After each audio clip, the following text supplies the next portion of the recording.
magandang gabi. Spray sa ating ampalaya, mga ka-farm. Ayan. Dito tayo. Power spray yung gamit ko para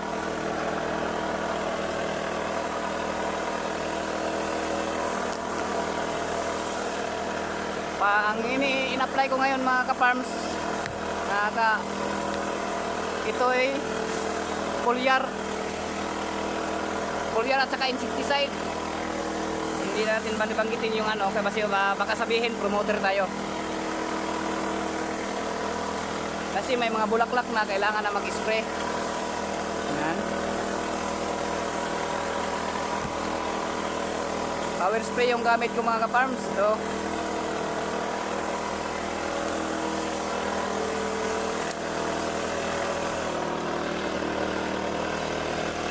kahit power spray yan, hindi naman maano yan.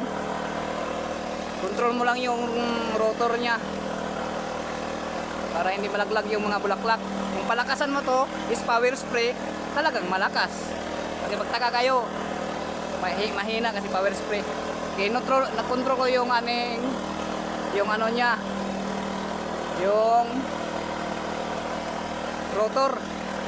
Kasi kung malakas, mangalaglag yung mga bulaklak, kasi may bulaklak na, marami na. Kaya spray.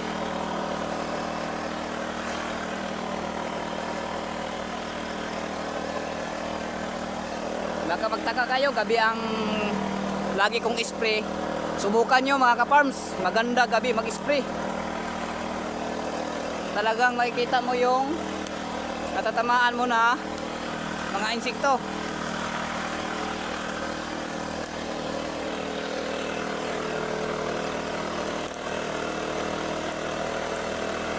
Yan. Maganda yung ano niya, oh. Yan. Basang-basa yung dahon ng ating pananim pag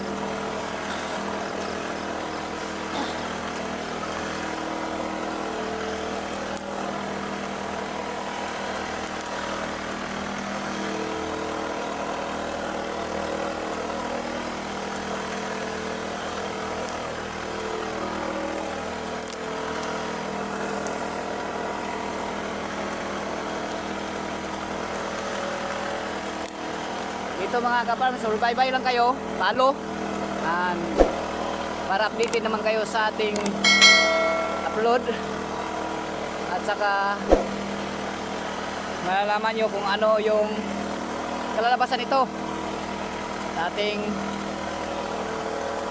munting gulayan. Hindi naman ito malaki na, malalaki-laki na rin ito, kaya nag-spray kasi may para yung mga uod hindi makapasok.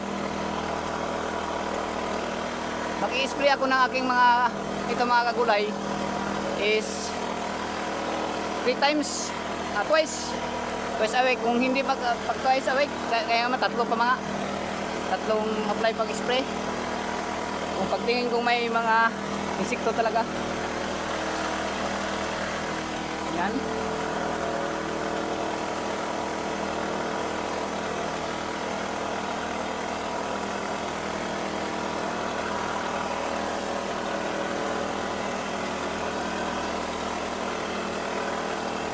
Hindi ako masyado mag-spray ng araw, mga ka-farmers, kasi yung mga insekto is wala. Hindi sila dumadapo. Kailangan talaga gabi. Subukan nyo. Baka sabihin nyo na maganda ang resulta niya pag mag-spray ka ng gabi. Kasi yung dumadapo ng madaling araw, yan, patay. Yung insekto na parating, patay sila. Kasi nandito yan paggabi, dami kang mga paru-paro, yung maliliit na puti. Tawag dito sa amin yan, stem borer. Ito, pasukin din ito ng borer. Pag makapasok ang borer nito, mahirapan ka na magpalabas. Dami sa talaga. Palay nga ng borer is hindi maagapan. Hindi maka ng Kung hindi mo ma-monitor yung palay mo, madadamage sa borer.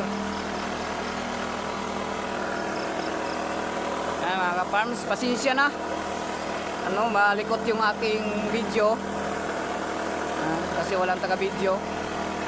Ito lang, sinishare ko lang sa inyo ang ating mga idea o pamamaraan sa paggugulay.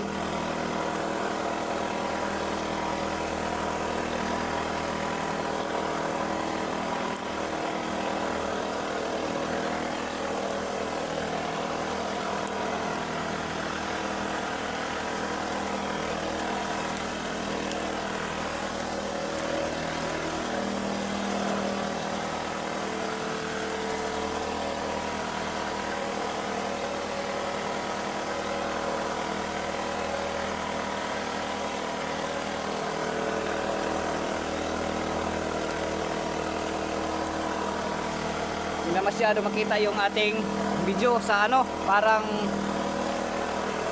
siya, parang pugs lakas.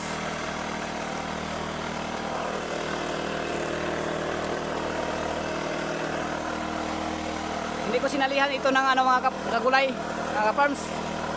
Itong fungicide kasi, yung fungicide na ginagamit ko is copper. Hindi pwede i-mix ng liquid na insecticide. Sira talaga yung mo. Sinusulo ko lang yung copper.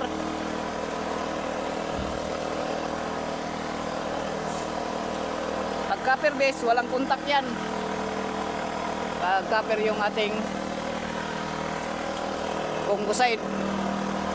Hindi, yung fungicide, mga kagulay, hindi isa lang yung branch na ginagamit ko, kasi kung masasanay kung isang branch lang, masasanay yung ating mga punggos, pangkuan, mga gulay. Kailangan iba-ibahin natin.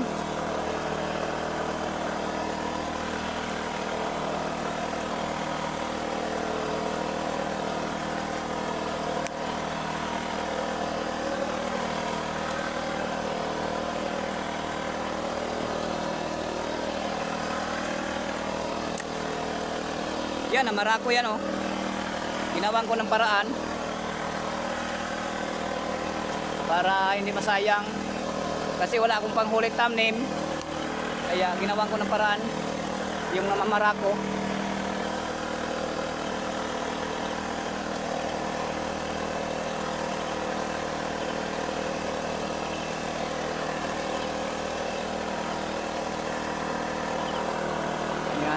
Maraming salamat mga kagulay. Ito, patapos na. Salamat sa pagsama nyo sa akin. Paalo lang pakipindot sa notification bell para updated kayo sa aking laging upload na video. Maraming salamat. Good night.